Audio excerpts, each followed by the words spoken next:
नमस्कार दोस्तों, स्वागत है आप सभी का एक बार फिर से आपके अपने चैनल ज्ञानदारी पे। साथियों, अगर आप बीपीएससी टीआरई 2.0 में भाग लिए थे, मतलब एग्ज़ाम दिए थे और आपका मार्क्स भी अच्छा रहा है, ऐसे में आप ऐसा अनुमान कर रहे हैं कि आपकी सिलेक्शन पक्की है। लेकिन साथियों, कुछ ऐसे पॉइंट्स होते हैं आपके रिजल्ट के बाद भी आपको ज्वाइनिंग में प्रभावित कर सकते हैं। साथियों, आपको बता दें कि बीपीएससी टीआरई फर्स्ट में अभ्यर्थियों का चयन हो चुका है। ऐसे में वे अभ्यर्थी अपने स्कूल में कार्यरत भी है, अपना सेवा भी प्रदान कर रहे हैं, यहाँ तक कि उनको 15 दिन या 18 दिन का पेमेंट भी मिल चुका है, जैसा कि आप इस बात से अवगत होंगे। लेकिन साथियों, क्या आपको पता है, इतना करने के बाद अभी कुछ कुछ ऐसे अभ्यर्थी के लिस्ट निकाले जा रहे हैं जो किसी न किसी तरीके से गलत थे। अब गलत क्या चीज़ के कारण?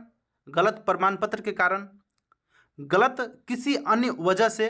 तो साथियों, हम आपको पहले ही हिदायत दे देते हैं कि आप इस प्रकार का कोई भी गलती नहीं कीजिएगा जिससे कि आपको जॉब लगने के बाद हटाया जाए। क्योंकि आप अगर कागजी तौर तरीके से गलत पाए जाते हैं तो आप मुंह से कुछ भी बोलिएगा तो आपका सत्यापन नहीं होगा, क्योंकि आपके सत्यापन के लिए आपका डॉक्यूमेंट मेन एविडेंस है। ऐसे में साथियों, आज मेरे पास कुछ अभ्यर्थियों का लिस्ट है जिसको किसी न किसी कारण से शिक्षक पद से हटाया गया है, जो कि बीपीएससी फेज 1 में बहाल थे। अब क्या कारण था, थोड़ा सा समझिएगा और आप इसको रिलेट कीजिएगा अपने साथ कि आपके डॉक्यूमेंट में क्या इस प्रकार का गड़बड़ी है। अगर गड़बड़ी है तो निश्चित रूपेण आप वीडियो को लास्ट तक देखिए या वीडियो कंप्लीट देखिए बिना स्किप किए, क्योंकि जब इस वीडियो में ऐसा मौका लगेगा कि अभी बताना चाहिए कि आपका डॉक्यूमेंट गड़बड़ी है, वहाँ पे हम बता देंगे कि आपको क्या करना चाहिए। साथियों, चलिए आज के वीडियो को हम स्टार्ट करते हैं। मेरा यह मकसद नहीं है इस वीडियो में यह दिखाना कि इतने अभ्यर्थियों को टीआरई फर्स्ट में जो शिक्षक के पद पर कार्यरत थे इसको बाहर किया गया। मेरा यह मूल मकसद है इसमें कि अगर आप बीपीएससी टीआरई 2.0 में बहाल होंगे तो आगे चलकर आपके साथ इस तरह का समस्या ना हो, यह दिखाना। तो साथियों, चलिए आपके सामने दिख रहा है एक लेटर जो कि कार्यालय जिला शिक्षा पदाधिकारी पूर्वी चंपारण मोतिहारी का है। साथियों, आपने यह लेटर भी देखा होगा, मुझे आशा नहीं पूर्ण विश्वास है। लेकिन थोड़ा सा आप इस बात को समझिएगा, लेटर केवल अभ्यर्थियों का त्रुटि जो पाया गया वह पढ़कर निकल जाना है ना, और इसको गंभीरता से नहीं लेना, यह आपको कहीं ना कहीं आगे दिक्कत होने वाला है। हालांकि यह लेटर 13/12/2023 का है, लेकिन बहुत पुराना नहीं है, बस 2-3 दिन का यह लेटर है। बहुत से अभ्यर्थी जिसको कोई काम नहीं है, बस वीडियो देखते हैं और वीडियो को गलत वे निकालते हैं कि आपने पुराना लेटर दिखाया। भाई 2-4 दिन पुराना लेटर है, लेकिन इसी कारण मेरे पास ये लेटर पहले से था। आपको दिखाने का मूल मकसद है कि आज मैंने एक वीडियो अपलोड किया जो डॉक्यूमेंट को लेकर था। ऐसे में बहुत से अभ्यर्थी का ऐसा क्वेश्चन है कि सर मेरा ये गलत है, वो गलत है, क्या करें नहीं करें। तो इस वीडियो को देखिए, आपको पता चल जाएगा। अगर इस तरह से आपका समस्या है तो हो सकता है कि आगे आपको भी निकाला जा सके। देख सकते हैं कि उपयुक्त विषयक बिहार लोक सेवा आयोग द्वारा विद्यालय अध्यापक के प्रथम चरण के तहत विज्ञापन संख्या 26/2023, देख सकते हैं यहाँ पर विज्ञापन संख्या दिया गया है जो कि टीआरई फर्स्ट का है। इसके आलोक में आपके द्वारा काउंसलिंग के उपरांत नियुक्ति पत्र प्राप्त कर विद्यालय में योगदान देकर कार्यरत हैं। आपके द्वारा काउंसलिंग के समय उसके द्वारा प्रस्तुत कागजातों की समीक्षा की गई है, जिसमें पाया गया है कि विज्ञापन संख्या 26/2023 में आवेदन के लिए निर्धारित अर्हता के अनुसार आपसे आपके द्वारा समर्पित कागजात पूर्ण नहीं है, जिसका विवरण नीचे दिया गया है। हम यहाँ पर एक एक करके सबका नाम नहीं लेंगे, है ना, आपके स्क्रीन पर है, आप खुद पढ़ सकते हैं। लेकिन थोड़ा सा समझिएगा किस कारण इसको छांटा गया है। देख सकते हैं यहाँ पर आपके सामने, यहाँ पर देख सकते हैं क्रम संख्या, अभ्यर्थी का नाम, और इसमें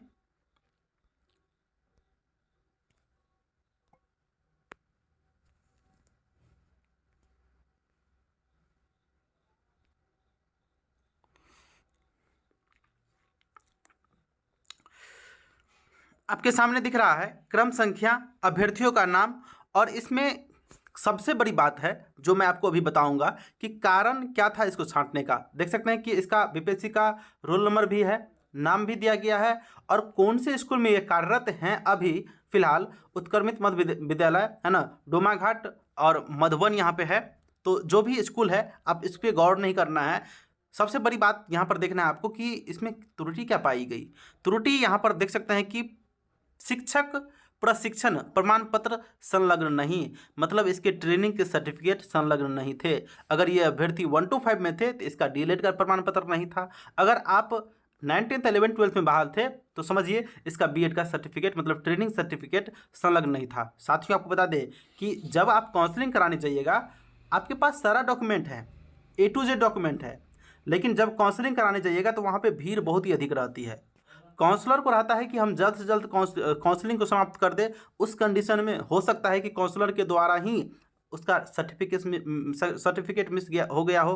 तो इसको लेकर आपको पहले ही सजग रहना है। साथियों आपको बता दें कि आपको एक अच्छा सा फाइल ले लेना है, जो कि अगर उसमें आप कागजात देंगे तो उससे वह बाहर नहीं निकल पाए किसी वजह, क्योंकि आप यहाँ पर सर्टिफिकेट दीजिएगा, अब वहाँ से गाड़ी में लोड होकर कई अन्य जगह जाएंगे, फिर वहाँ से कहीं और, फिर वहाँ से कहीं और, तब वहाँ पर जाकर एक जगह उसका वेरिफिकेशन होता है। तो अब यह 3-4 प्रोसेस जो होता है ना, डॉक्यूमेंट को ट्रेवल करने का मतलब एक जगह से दूसरी जगह कैरी करने का, हो सकता है कि उसमें कोई स्टाफ को दे दिया गया कि आप इस डॉक्यूमेंट को ऑफिस में जाकर रखिए, वह जाके वहाँ पे पटक दिया। अब पटकने की वजह से जिसका पतला फैल था मान चलिए निकल गया। अब वहाँ पर जो कार्यरत मतलब जो है कर्मचारी हैं उतना ना ध्यान नहीं दिए, उसके वजह से उसका सर्टिफिकेट गलत पाया गया, अब उसकी जॉब चली जाएगी। इसी कारण सबसे पहले आपको फाइल सबसे अच्छा लेना है ना। और आपको ध्यान देना है कि इस तरह का अगर त्रुटि आपको मिले तो आपको सुधार करवाना है या नहीं करवाना है, थोड़ा समझिएगा। देखिए आगे, टीईटी का प्रमाण पत्र संलग्न नहीं। दूसरे नंबर अभ्यर्थी है ओम प्रकाश चौरसिया, यहाँ पर रोल नंबर भी दिया गया है और कहाँ पे ये कार्यरत हैं वे भी दिया गया है। इसका जो टीईटी का प्रमाण पत्र है वह संलग्न नहीं था, मतलब ट्रेनिंग भी था और बीपीएससी का भी सर्टिफिकेट था, मतलब इसका जो मार्क था जो भी प्रोसेस से हुआ है। और इसमें आपका सीटेड हो या टीईटी हो, बिहार टीईटी हो, यह सर्टिफिकेट इसके पास नहीं था। हो सकता है कि अभ्यर्थी मतलब जो है फेल कर गए हो, है ना। जैसा कि आपको पता है कि अपीयरिंग वाले को मौका दिया गया था और सीटी में बहुत से अभ्यर्थी फेल कर गए थे, लेकिन उसका बीपीएससी में रिजल्ट हो गया था। ऐसे में वे अभ्यर्थी भी क्या किए बोलिए, था अप्लाई कर दिए, मतलब जो है काउंसलिंग में चले गए, सोचे कि किसी न किसी तरह से काम निकल जाएगा, लेकिन देख सकते हैं आज नतीजा क्या निकल रहा है। इस तरह का अगर आप समस्या है आपके पास तो काउंसलिंग में जाइएगा ही नहीं। अगर आपके पास कोई त्रुटि है, अगर आप चाहते हैं कि सेंध मारे हम इसमें, तो हो सकता है कि आपको पता होगा कि बीपीएससी के द्वारा बताया गया कि अगर कोई भी त्रुटि पाई जाती है तो उसको 5 साल के लिए बीपीएससी का एग्जाम नहीं दिया जाएगा। हालांकि अब इस पर क्या एक्शन लिया जाता है ये अलग बात है। नेक्स्ट देख सकते हैं अगला, तीसरे नंबर पर बीटेड का अंक पत्र प्रमाण पत्र एवं एमए का प्रमाण पत्र संलग्न नहीं। तो हो सकता है साथियों ये अभ्यर्थी पीजीटी में होंगे, 11th 12th में होंगे, है ना। इसमें आपको बीटेड का प्रमाण पत्र नहीं था, है ना, बीटेक यहाँ पर लिखा है ना। आगे है इसका प्रमाण पत्र इसमें संलग्न नहीं है और एसटीईटी का प्रमाण पत्र भी संलग्न नहीं था, मतलब बिना एसटीईटी का ये चले गए थे, है ना। आगे देखिए कई कारण हो सकते हैं, मैंने आपको कई कारण बताया कि हो सकता है कि कहीं पे मिस ही हो गया हो, है ना, लेकिन होते हुए भी इसको जॉब से बाहर निकाला जाएगा। हो सकता है नहीं ही लगाया गया हो, तो आप अपने अकॉर्डिंग इसको देख सकते हैं। आप खुद ग्रेजुएट हैं, पोस्ट ग्रेजुएट हैं और बीपीएससी एग्ज़ाम क्वालिफाई हैं, तो ऐसे में साथियों आप बहुत ही समझदार व्यक्ति है, मेरे बोलने से ज़्यादा आप जानते हैं। साथियों आगे देख सकते हैं कि अमर कुमार, जिसका बीपीएससी रोल नंबर इतना है, इसका जो कार्यरत ये थे शिक्षक के पद पर यहाँ पर थे, जो यहाँ पर अंडरलाइन है, और यहाँ पर बीटेक का अंक पत्र संलग्न नहीं, सेम कंडीशन यहाँ पर है। आगे देख सकते हैं कि 5वें नंबर पर है डीएलएड का प्रमाण पत्र, है ना, एवं अंक पत्र संलग्न नहीं था, मतलब इसका डीएलएड का सर्टिफिकेट भी नहीं था और मार्कशीट भी नहीं था। ऐसे में ये अभ्यर्थी चले थे शिक्षक बनने। नेक्स्ट 6ठे नंबर पर देखिएगा, सीटीईटी में सामान्य पद के लिए उत्तीर्ण नहीं, मतलब मान के चलिए कि आप अगर 1 to 5 में बहाल हुए हैं और आप पेपर 2 लगा दिए हैं, क्या चीज़ के लिए, 1 to 5 के लिए, तो सीटेड पेपर 2 पता है आपको 6 to 8 के लिए होता है। तो ऐसे में यही अभ्यर्थी लगा दिए होंगे पेपर 2, तो 1 to 5 में कैसे काम चलेगा। तो ऐसे नहीं गलती कीजिएगा, थोड़ा सा सोच समझ के। नेक्स्ट अगला देख लेते हैं। अगला है मैट्रिक का प्रमाण पत्र में नाम बेमेल और सीटीईटी में सामान्य पद के लिए उत्तीर्ण नहीं। तो सेम कंडीशन सीटीईटी समान पद के लिए उत्तीर्ण नहीं, मतलब पेपर 2 क्वालिफाई होगा। और यहाँ पर जो है मैट्रिक में इसका जो मैट्रिक का प्रमाण पत्र है वह अन्य दस्तावेज से वह बेमेल था, मतलब उसका मैच नहीं कर रहा था। साथियों देखिए यह बहुत बड़ा कारण है। आपको बता दें कि यहाँ पर अगर आपका भी सर्टिफिकेट त्रुटि है, मैट्रिक में कुछ अलग नाम है, इंटर में कुछ अलग नाम है, इस तरह का त्रुटि है तो थोड़ा सा आप गौर फरमाइएगा मेरी बात को। साथियों अभी तक बीपीएससी के द्वारा ऐसा नहीं बताया गया कि आप त्रुटि सुधार कर लीजिए। अगर मान के चलिए कि आप बीपीएससी का जब फॉर्म अप्लाई कर रहे थे उस समय में आप जो भी दस्तावेज दिए थे वो बीपीएससी के पोर्टल पर सेव है, भली भांति सेव है। और आप जो काउंसलिंग में लेके जाएंगे, अगर पहले जो अपलोड किए थे उस समय आपका नाम मिसमैच था किसी अन्य दस्तावेज से और बाद में आप सुधार करवा लिए और वह जो दस्तावेज आप काउंसलिंग में दे दिए, तो देखिए 2 दस्तावेज हो गया, एक तो बीपीएससी के पोर्टल पर और एक आप जो दिए थे वहाँ पर। हो सकता है कि इससे मिसमैच हो गया हो, जो बीपीएससी के पोर्टल पर था और जो आपने काउंसलिंग के समय दिया, या नहीं तो हो सकता है कि यहाँ पर मैट्रिक का और इंटर का जो यहाँ पर मान सकते हैं अभ्यर्थी का नाम है ना, यहाँ पर राम है, यहाँ पर हो गया था रामा, तो थोड़ा सा मैनर मिस्टेक है ना। तो इस कंडीशन में भी छांटा गया अभ्यर्थी को। तो इसके लिए आपको करना क्या है, इससे बचने के लिए थोड़ा समझिएगा। सबसे पहले आपको एक एफिडेविट्स बना लेना है और जो भी गलती है आपके प्रमाण पत्र पर वह आपको उसमें मेंशन कराना है। आपको पता है कि एफिडेविट्स आप अपने अनुमंडल से बना लीजिए या हो सकता है तो जिला से बना लीजिए। वहाँ पर आपको उच्च पदाधिकारी का सिग्नेचर रहता है, उसके साथ मोहर रहता है, साथ में उसका अटेस्टेड रहता है और जो भी आपने गलती किया है ना, वहाँ पर वह इंडिकेट किया गया रहता है। आपसे मांगा नहीं जाएगा। आपका अगर गलत है तो आप उसमें क्या कीजिएगा, वह संलग्न कर दीजिएगा एक साथ। जब आप काउंसलिंग के समय देंगे तो हो सकता है कि आप उसके वजह से बच जाएं। साथियों आपने देखा जो भी तौर तरीका अभी निकलने वाला है ना, अभी का हम बात बताते हैं, लेकिन ऐसे अभ्यर्थी शायद केयरलेस हैं। आपको बता दें फॉर्म फिलअप करने से पहले आपको यह सारा काम कर लेना चाहिए था कि आपका अगर नाम मिसमैच है ना, तो आपको बोर्ड से सही करवा लेना चाहिए था। बोर्ड भी आजकल कितना, अगर बिहार बोर्ड की बात करें, बिहार बोर्ड अभी इतनी सजग है कि अगर आप जाएंगे एक दिन है ना, अगर आप अभ्यर्थी थोड़े से सजग हैं, बोलने वाले हैं है ना, अगर मौन रहिएगा तो कहीं भी काम नहीं होने वाला है। जाइएगा तो आपको 2 से 3 दिन में काम करके दे देगा। तो 2 से 3 दिन अगर आप खुद के लिए मेहनत करते हैं तो शायद यह बहुत बड़ी बात नहीं है ना। तो इसीलिए आप अगर केयरलेस हैं और अभी तक ऐसा नहीं किए हैं तो ज़रूर एक एफिडेविट्स बनवा लीजिएगा। आगे देख सकते हैं, नेक्स्ट अगला 11 नंबर पर देख सकते हैं कि एसटीटी प्रमाण पत्र संलग्न नहीं था। मतलब अगर ये अभ्यर्थी 19th या 11th 12th में हो गए तो एसटीटी प्रमाण पत्र नहीं दिए होंगे, एसटीटी प्रमाण पत्र संलग्न नहीं था, सेम कंडीशन है ना। अगला देख सकते हैं नेक्स्ट नंबर पर, अगला जो है डीएलएड प्रमाण पत्र एवं अंक पत्र संलग्न नहीं। मतलब क्या, वह बीपीएससी के साथ अपना सीटेट भी क्वालिफाई थे, बीपीएससी भी थे, लेकिन उसका ना डीएलएड का सर्टिफिकेट था नहीं उसका प्रमाण पत्र था। अगला इंटर का अंक पत्र संलग्न नहीं। देख सकते हैं यह साथियों यह बहुत बड़ा कारण है। मैट्रिक का भी है, इंटर का नहीं है, डीएलएड का है अगर 1 to 5 में की हैं तो, अगर 6 to 8 मतलब 9th 11th 12th में की हैं तो बीएड का भी है, ग्रेजुएशन भी है, पोस्ट ग्रेजुएशन भी है, लेकिन यहाँ पर इंटर का नहीं है। पता है यहाँ पर हो सकता है कि अभ्यर्थी से ही मिस हो गया हो वहाँ पर देने में काउंसलिंग के समय। तो साथियों इस तरह का गलती आप बिल्कुल नहीं कीजिएगा, है ना। आगे स्वेच्छा सिंह है 15 नंबर पर, इंटर का अंक पत्र संलग्न नहीं, डीएलएड का प्रमाण पत्र संलग्न नहीं। मतलब ना ही इंटर का ना ही डीएलएड का। यह बहुत भारी मिस्टेक है भाई, कैसे न बाहर निकाला जाएगा। अब देख सकते हैं कि बीएड का अंक पत्र है ना और प्रमाण पत्र संलग्न नहीं था बीएड के, और नियुक्ति पत्र में है ना PWD अंकित नहीं था। मतलब यहाँ पर PWD physically disabled I think, comment कीजिएगा PWD के बारे में आप। आगे देख सकते हैं कि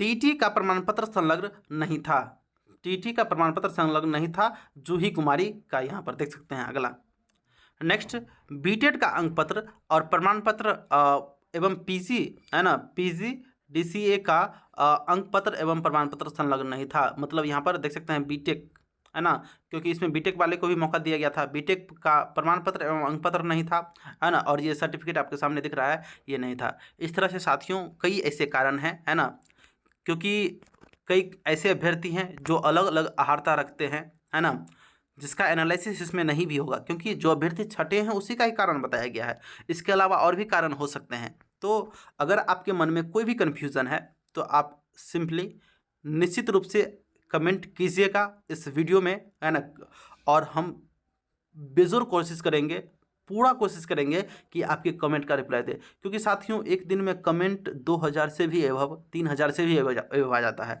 तो ऐसे में सबका रिप्लाई देना संभव नहीं है। तो कोशिश कीजिएगा कि आपका अगर ज़्यादा प्रॉब्लम है, आप ज़्यादा चिंतित हैं, तो एक ही कमेंट को 3 बार 4 बार पेस्ट कर दीजिएगा। हम ऐसा इसी कारण बोलते हैं कि मेरे पास वीडियो बनाने के अलावा, इन्फॉर्मेशन देने के अलावा और भी कई सारे काम होते हैं। तो हो सकता है कि शायद आपका कमेंट हम नहीं पढ़ पाएँ, लेकिन जब 2 बार 3 बार आएगा तो ध्यान तो ज़रूर जाएगा। तो इसी कारण साथियों हम आपको यह हिदायत दिए, यह रिक्वेस्ट है आपसे कि आपका अगर भलाई मेरे से हो जाए तो मैं अपने आप को थैंकफुल समझूंगा। साथियों सबसे बड़ी बात कि अब डॉक्यूमेंट कौन से ले जाने हैं थोड़ा सा समझिएगा। अगर आप 1 to 5 के लिए बहाल होने जा रहे हैं और 6 to 8 19th 11th 12th के लिए, तो आप थोड़ा सा समझिएगा। 1 to 5 की अहर्ता 1 से मतलब जो है 10th 12th आपका होना चाहिए। इसके बाद आपका डीलेड होना चाहिए, फिर आपका सीटेट पेपर फर्स्ट होना चाहिए। इस तरह से आपका यह है, तो आप मतलब जो है यह एकेडमिक सर्टिफिकेट हुआ, तो आप 1 to 5 के लिए एलिजिबल है। इतना सर्टिफिकेट आपको रेडी करना है, लेकिन इसमें सब मिला के है एक साथ। थोड़ा सा समझिएगा, हम स्पीड में बता देते हैं, फिर भी कन्फ्यूजन हो तो कमेंट कीजिएगा। देख सकते हैं कि एकेडमिक के अलावा नॉन एकेडमिक जो होता है, जैसे कि आधार, पेन या ड्राइविंग लाइसेंस, इसमें से कोई आपको एक लेके जाना है ना। निश्चित रूप से होना चाहिए, जो फोटो युक्त होना चाहिए। आरक्षण संबंधी प्रमाण पत्र जैसे कि जाति प्रमाण पत्र, NCL और EWS। आपको बता दें साथियों, इसमें से कोई एक जो अहर्ता आपके पास है जाति में है ना, NCL और EWS वो लेके जाना है। अगर आप EWS के अभ्यर्थी हैं तो EWS होना अनिवार्य है, तब आपको आरक्षण का लाभ मिल पाएगा। आवास प्रमाण पत्र जो कि आपका निवास प्रमाण पत्र, रेसिडेंशियल सर्टिफिकेट होना चाहिए। दिव्यांगता सर्टिफिकेट होना चाहिए अगर आप दिव्यांग है। अगर आपके पास सर्टिफिकेट नहीं है तो दिव्यांगता का लाभ नहीं ले सकते हैं। नेक्स्ट अगला देख सकते हैं कि नियोजित शिक्षक संबंधी दस्तावेज। नियोजित शिक्षक संबंधी दस्तावेज, उसको जब आप ज्वाइन किए होंगे तो आपके पास एक सर्टिफिकेट मिला होगा है ना, जिसको आपने फॉर्म फिलअप करने टाइम में भी दिया होगा, तो वही आपको लेके जाना है। आगे है भूतपूर्व सैनिक संबंधी प्रमाण पत्र, फ्रीडम फाइटर जो भी हैं है ना, स्वतंत्रता सेनानी के या भूतपूर्व सैनिक के, उसका प्रमाण पत्र लेना अनिवार्य है। उसको वेटेज अंक या कुछ छूट दिए जाते हैं। स्वतंत्रता सेनानी आपने समझ लिया। नेक्स्ट आप देख सकते हैं कि यहाँ पर सीटेड बीटेड पेपर फर्स्ट होना चाहिए 1 to 5 अभ्यर्थियों के लिए, एवं दस्तावेज प्रमाण पत्र दोनों। आपका मार्कशीट भी होना चाहिए और सर्टिफिकेट भी होना चाहिए, जो कि आप डिजिलॉकर से डाउनलोड कर सकते हैं। साथियों आप देख सकते हैं कि बिहार STT पेपर फर्स्ट है ना, एवं दस्तावेज प्रमाण पत्र होना चाहिए। STT पेपर फर्स्ट का होना चाहिए। देखिए आपको बता दें कि जो STT 2019 किए हैं, STT 19 में क्वालिफाई हैं, या STT आपको बता दें जो कॉमर्स वाले होंगे 2021 में शायद क्वालिफाई होंगे, इसका सर्टिफिकेट बिहार बोर्ड के द्वारा दे दिया गया है, जो कि मूल सर्टिफिकेट है। लेकिन इसके अलावा साथियों आपने जो फॉर्म फिलअप किया था, जो 2023 में क्वालिफाई है STT अभ्यर्थी है ना, बहुत से अभ्यर्थी का कमेंट था, उसको आपको पता है होगा कि आपका जो रिजल्ट पब्लिश किया गया था उस समय, कब, जब फॉर्म फिलअप किया जा रहा था BPSC का, उसके जस्ट 1 या 2 रोज पहले उसमें लिखा गया था this certificate is only valid for the BPSC TRE 2.0 exam. लिखा गया था कि नहीं लिखा गया था, आप कमेंट कीजिएगा। तो वही आपको सर्टिफिकेट के रूप में या दस्तावेज के रूप, प्रमाण पत्र के रूप में लेके जाना है। समझ गए? आगे नेक्स्ट देख सकते हैं कि अगर 1 to 5 के लिए है तो यहाँ पर बता दिए है ना, STT paper first 9th 10th के लिए, STT पेपर सेकंड आपको 11th 12th के लिए होना चाहिए। दक्षता दस्तावेज प्रमाण पत्र, देखिए दस्तावेज और प्रमाण पत्र केवल नियोजित शिक्षक के लिए है। आगे जन्मतिथि प्रमाण पत्र, जो कि मैट्रिकुलेशन आपका 10th का सर्टिफिकेट होना अनिवार्य है, उसी में आपका जन्मतिथि होता है। अगला देख सकते हैं कि शैक्षणिक योग्यता 1 to 5 के लिए, मैंने आपको बताया 1 to 5 के लिए जो शैक्षणिक योग्यता होती है वो आपका 11th मतलब जो 12th होना चाहिए है ना, वह सर्टिफिकेट होना चाहिए। उसके बाद आपका DLED होना चाहिए। उसके बाद आपको बता दें सीटेट का पेपर फर्स्ट होना चाहिए, और आगे आप जो भी नॉन एकेडमिक है वो लेके जाना है। नेक्स्ट अगला देख सकते हैं कि BEd MAd या BEd MAd DLED वर्ग 1 to 5 दस्तावेज होना आवश्यक है। यहाँ पर देख सकते हैं। आगे शैक्षणिक योग्यता 9th का दस्तावेज होना यहाँ पर आवश्यक है। जैसे कि मैंने आपको बताया 9th के लिए आपको इंटर होना चाहिए, ग्रेजुएशन होना चाहिए, उसके साथ बीएड होना चाहिए और उसमें पेपर फर्स्ट आपका एसटीटी का होना चाहिए। नेक्स्ट अगला नंबर देख सकते हैं कि बीएड में आपको बीएड सर्टिफिकेट होना, बीएड होना चाहिए, जो कि 9th के लिए बार बार लिख दिया गया है, हम इसी कारण रिपीट नहीं कर रहे हैं। नेक्स्ट अगला नंबर देख सकते हैं कि शैक्षणिक योग्यता 11th-12th के लिए जो अभ्यर्थी दस्तावेज लेंगे, है ना, जो उसका रिक्वायर्ड दस्तावेज है वो लेके जाना है, पीजी तक का लेना है आपको। उसके बाद देख सकते हैं कि शैक्षणिक योग्यता 11-12, शैक्षणिक योग्यता 11-12 में क्या आ जाएगा। 11-12 में आपको बता दें साथियों कि 12th होगा, ग्रेजुएशन होगा, बीएड होगा, पीजी होगा, एसटीटी पेपर सेकंड होगा। समझ गए। इसके अलावा साथियों और कुछ पॉइंट्स है जिसको आप देख सकते हैं। देखिए साथियों, आगे लिखा गया है अभ्यर्थियों के लिए अनुदेश यहाँ पर कुछ दिया गया है। अगर साथियों आपकी रिजल्ट आ जाती है उसके जस्ट 2 दिन बाद आपको काउंसलिंग कराने जाना है। काउंसलिंग में जाने से पहले आपको यह दस्तावेज होना जरूरी है। मैंने अभी आपको दस्तावेज बताया है ना, वह कुछ अलग टाइप का था, लेकिन इसमें देखिए आपको बीपीएससी द्वारा जो उसका एक विभागीय पोर्टल पर, मतलब जो आप डैशबोर्ड पर ओपन करेंगे, अभी नहीं होगा, रिजल्ट के जस्ट 2 दिन बाद होगा। बीपीएससी खुद नोटिस दे देगी, वाटरमार्क दस्तावेज आपको लेके जाना है।